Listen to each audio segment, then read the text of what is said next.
Hi guys, and welcome back to the channel. Today we have an Omega for you. Now this isn't just any Omega. Now I would say yes, it is a Speedmaster, but as we all know, there are a million variations of Speedmaster. It's actually almost harder to get hold of a standard Speedmaster than what it is probably a limited edition. And most of these limited editions all vary by such minute little details, but this one stands out from the crowd. This is the Dark Side of the Moon Apollo 8. Now, I've got to say a massive thank you to one of my subscribers, Niall. He's come along to the Zin events, and really nice gentleman. And he's actually allowed me to have this for a few weeks while I review it. So a massive thumbs up to him. So I've got to say a big thank you. Now, as I say, this one really stands out from the crowd. I say, it just really, you just got to look at it and you can see it is so different to your standard Speedmaster. Let's talk sizes first. We're talking 44.25 mil, so a little bit large, but it doesn't seem like that when it's actually on the wrist. Thickness of this watch is about 14 millimeters. A lot of it is obviously that crystal, but it's got to be pronounced to actually get past the handset there. Now, the lug to lug, which is the longest point across the body of the watch that way, is 50 mil, and the strap size is 21 millimeters. But let's face it, that dial is where it's all happening, and just look at it. It looks absolutely stunning. It's not just skeletonized, but it has this amazing texture on there, and this is supposed to depict an actual surface area of the moon from what we can see from the Earth. So I think that just looks absolutely fantastic. Being that this watch actually commemorates the passing around for the very first time of the dark side of the moon. So literally, this was back in December, I think, 68, when the first Apollo actually went out of sight of Earth around the dark side of the moon. That then is depicted on the rear of this watch, and I think that is just superb. But look at those amazing accents, the yellow, white against that black. I think it looks superb. What we have here, what I should say, the yellow hand, all the yellow signifies the actual chrono. Let me just move this out of the way a little bit there. There you go. Sorry, you can hear the thunder in the background there because I've got a window open because it's so warm today. Let's start that chrono again. So the chrono, everything's yellow. So that's the running seconds for the chrono, that's the minute totalizer, and that's the hour totalizer. White, so we've got the hour minute hand, and then we've got constant running seconds there.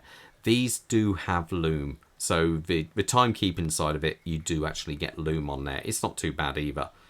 But I just think it looks superb. I love the breakdown between the yellow and the white for timekeeping or chronograph. But just for details, even down to these black screws. Now, being that I do a lot of work on movements, I know how hard it is just when you're sometimes unscrewing a screw. You've got to be so careful because the slightest mark on one of these black screws and you would see it. Just superb. Even down to like the keyless works there. That's, if I stop that, you'll see, if I go from time setting mode, if you watch this tiny little lever back here, that should, there, you see the little movement there, and that normally you'll have to have lubrication between that, but it's got to be such a precise amount that it doesn't puddle or go anywhere there. And it's just really nice how they've done it. The details on this dial are absolutely superb. It has lots of texture to it. As you can see, we have a raised up subdials there, and then you have that exposed center to this part here. It just looks so cool. The extended pivot running through to actually mount the constant running seconds hand on. I think it looks absolutely tremendous. Now obviously we have this lovely sapphire crystal on this model, and it does have AR coating on both sides of it. And then we come out to the tachymeter, which I believe is ceramic on this model, and it just looks fantastic. Now the actual body of the watch, so the case of the watch, is ceramic on this model, and again they've done an absolutely amazing job of it. There. You get this lovely polished piece on, the beveled edge is polished where the rest looks to be grained. Now, ceramic, I've said it before, the beauty of ceramic is it's incredibly hard, which means scratching doesn't really seem to be a problem, and it should be the same colour all the way through normally. But one thing it can suffer from is brittleness. When something is so hard, it can be brittle. So when you drop this, you do, if you were to drop this, let's say, you do have to be careful. But one thing all Omegas normally state is their shock resistancy. So in theory, these can take a drop of 1 meter onto a hardened wooden floor. I really wouldn't like to test that strategy, but there you go. Anyway, as we come around here, we do have a signed crown. Now, being this isn't a diver's watch and it is a manual wind, it's not a screw down crown. So as you can hear, actually, I'll also do the pusher for the chrono. Let's do a reset, actually. There you go. Does look absolutely, it looks and feels superb. The actual caliber in this, I should say, is the 1869. Get ready for it. This is then a variation of the 1861, which, if you go far enough back, was then a variation of the Le Manier 1873. Now, as we come round to the back of this watch, it is, let's get rid of fingerprints on there. I think it looks tremendous. It really is a beautiful looking movement. I think it's just, it's one of those watches you could spend so long just looking at that. I think it really does look the part. Now, I did put this on the timegrapher, and quite a funny one at first. I put it on the timegrapher, and it was coming out at +8 seconds, and I thought, this ain't right. So I quickly put it on my demagnetizer, and bingo, it was then coming out round about minus or +1 roughly on there. So yeah, watches can get magnetized, so just be aware of that. So whenever I review a watch, I always like to demagnetize it first just to make sure it is running correctly. So anyway, as I say, we do have an 18 joule movement with 48 hours of power reserve. Now the beauty of this, it is actually a coaxial movement. So the master George Daniels created this movement. This escapement. It was supposed to be lubrication free, but I do believe that Omega actually do lubricate it these days. But it's one of those things. But it's got so many advantages in accuracy, also in service times, and overall it takes a little bit less friction. So the watches actually put this on, they found they got normally about an extra 4 hours of power out of them.